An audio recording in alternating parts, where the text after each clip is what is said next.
Olá, meu nome é Ney Maria, sou fisioterapeuta e estou gravando algumas videoaulas.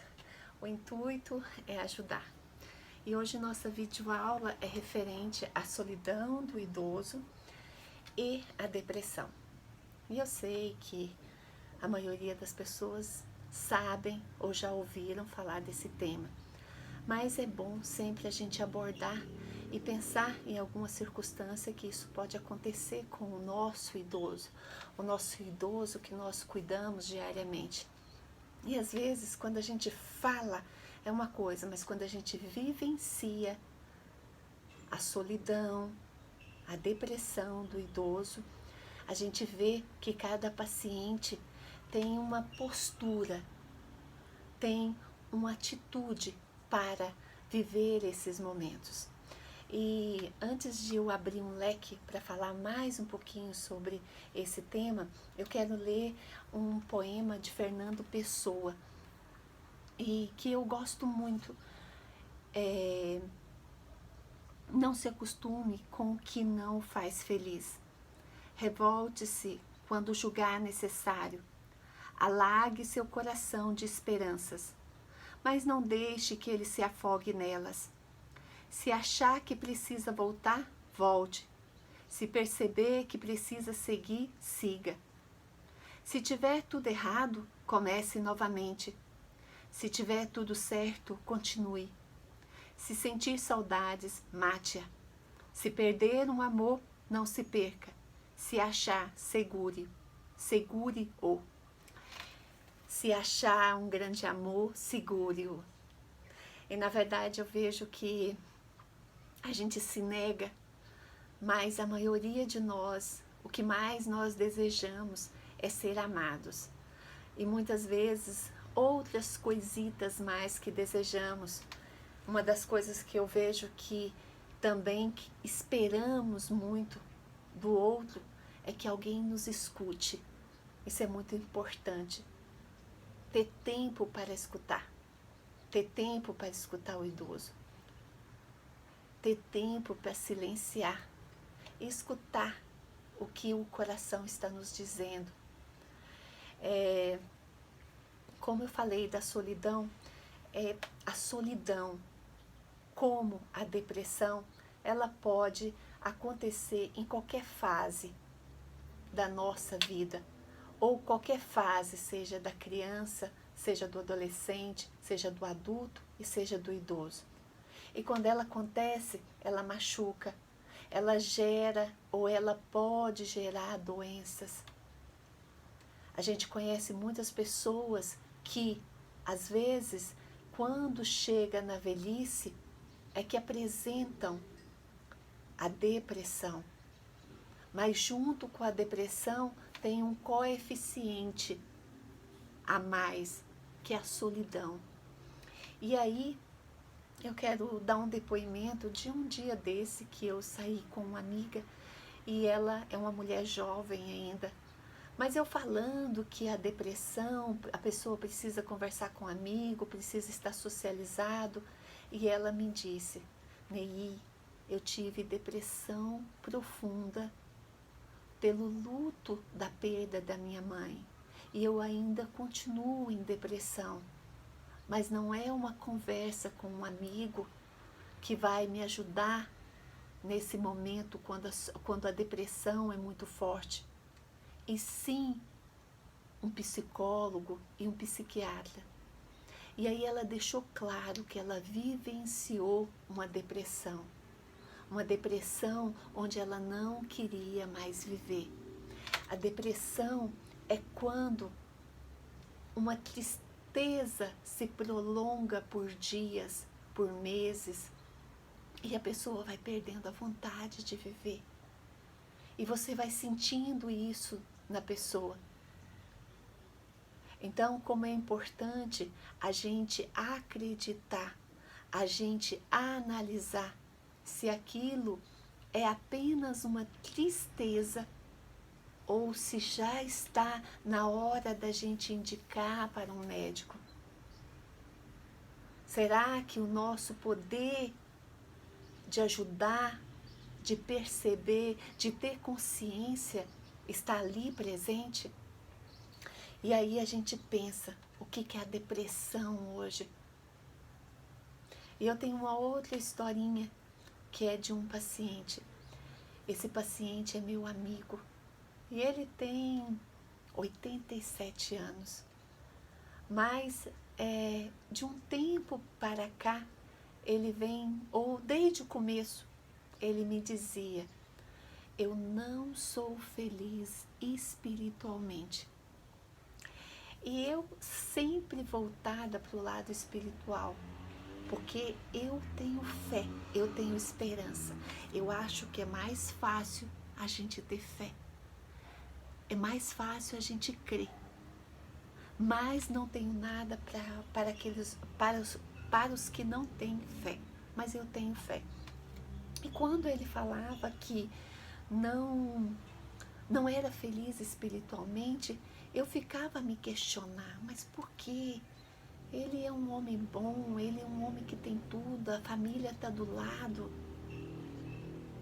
No decorrer dos dias e dos anos, eu fui percebendo que a dimensão maior que ele queria estar espiritualmente é que ele tinha uma dor pela solidão.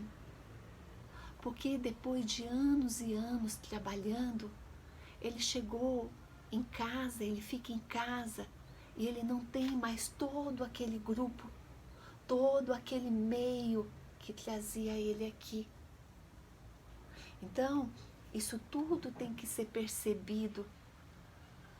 Essa dor interna dele é a solidão.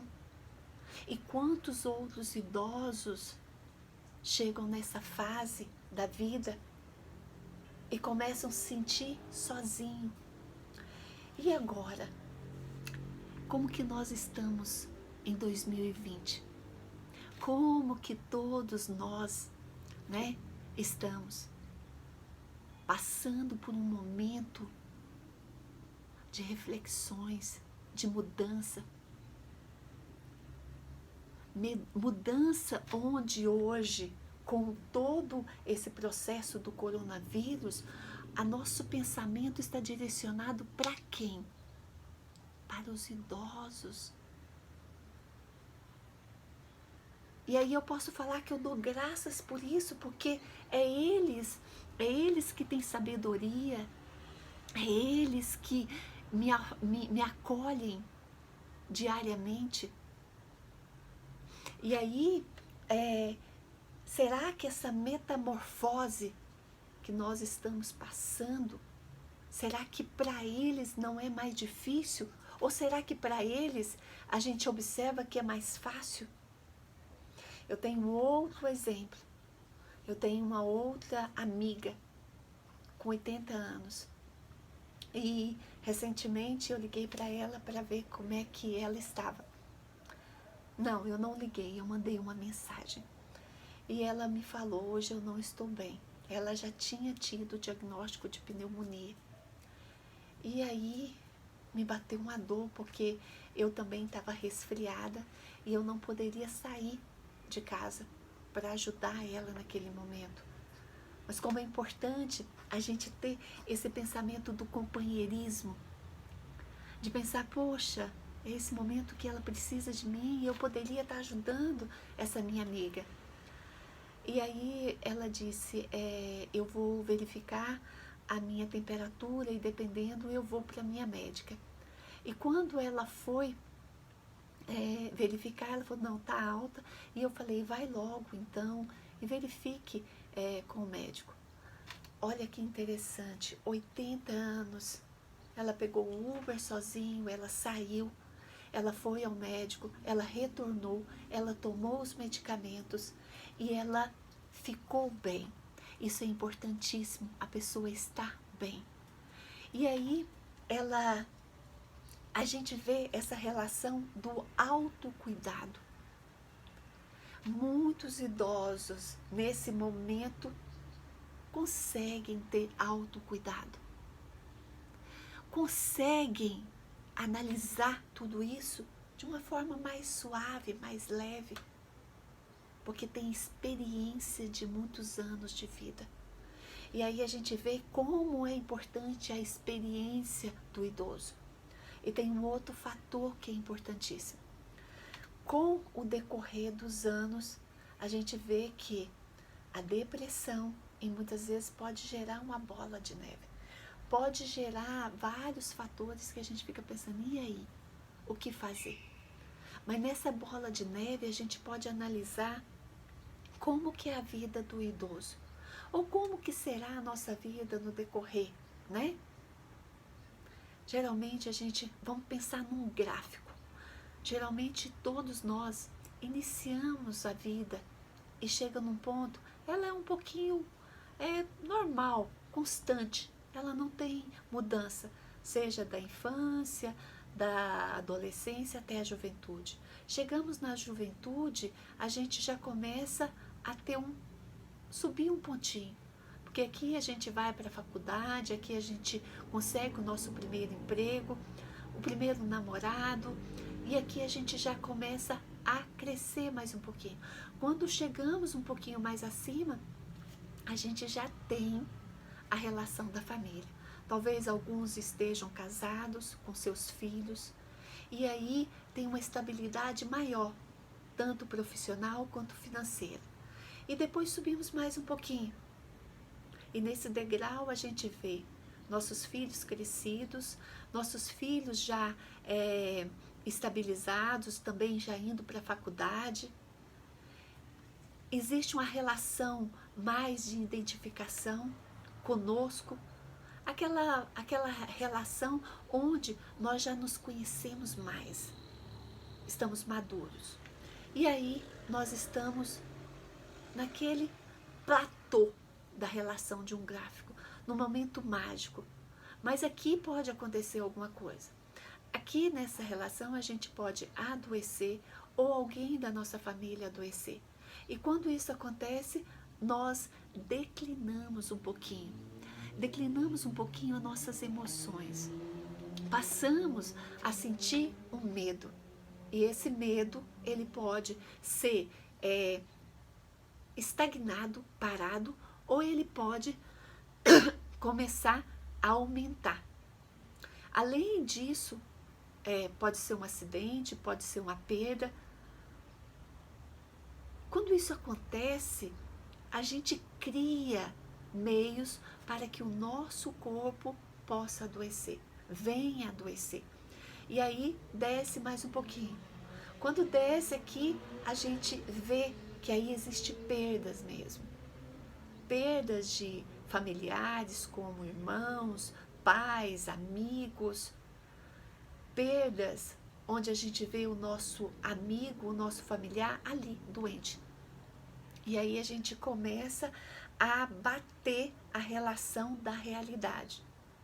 Isso não é fechado. Existem muitas pessoas que passam por tudo isso de uma forma equilibrada. A gente sabe que tem pessoas que sabem administrar isso muito bem. Mas tem pessoas que entram no rio, na piscina, e às vezes se afogam, porque não sabem nadar. Às vezes conseguem ir um determinado tempo contra a correnteza, vai, mas nem sempre conseguem voltar à margem. E isso faz acreditar que quando ele chega ali, na volta, e chega lá embaixo, ele está com medo. E não é só medo, ele está com medo do que vem por aí. Ele também já está doente. E a doença gera, sim, uma pressão de que como que eu vou viver. Além da pressão, eu volto para o medo de como vai ser daqui para frente. Como que eu vou atravessar, como que eu vou chegar do lado de lá. Será que eu vou ser bem cuidado? Será que eu vou ser amado? Será que as pessoas que estão do meu lado estão felizes de estar comigo? E aí eu tenho uma experiência positiva. A maioria dos meus pacientes, eles são muito bem-quistos.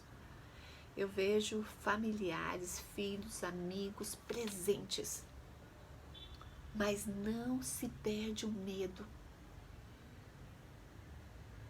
A gente tem que tomar cuidado. Cuidado com o quê? O amor é muito importante, mas o amor onde gera o sequestro da pessoa, onde ele não pode fazer mais nada, perde-se a autonomia. E quando ele perde sua autonomia, eu acho que ele faz ele se refuga, ele se fecha, ele se tranca. E fica ele e os pensamentos. E às vezes para a gente conseguir abrir aquilo ali, a gente precisa de tempo. E quando eu falo de tempo, é o que mais o paciente precisa. O paciente, o idoso, o familiar,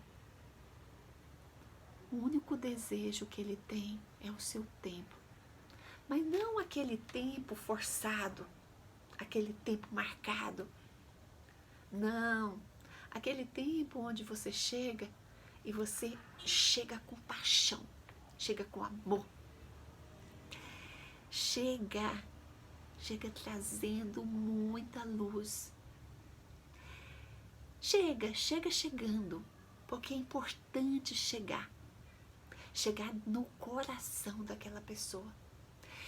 Quando você, familiar, cuidador, profissional da saúde, quando você chega e ele vê o brilho dos seus olhos, o amor que você tem por ele, a alegria que você está ali, na hora,